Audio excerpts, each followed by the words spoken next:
Here I have Xiaomi Redmi 5A, and let me show you how to change language on the following device. So at the very beginning, let's start by using your home screen. Here you need to find and select the settings.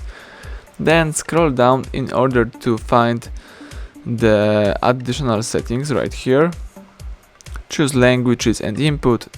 Tab languages from the top of the screen, and here you've got the full list of available languages that you can use on the following device. So you can use all of these languages.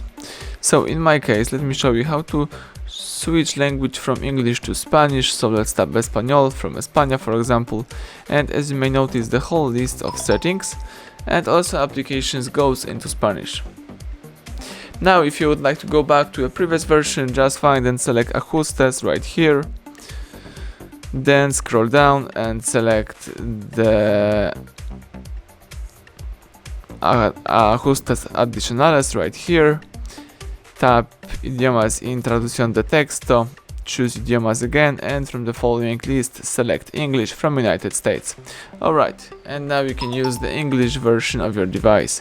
So everything went well, thank you for watching, please subscribe our channel and leave thumbs up under the video.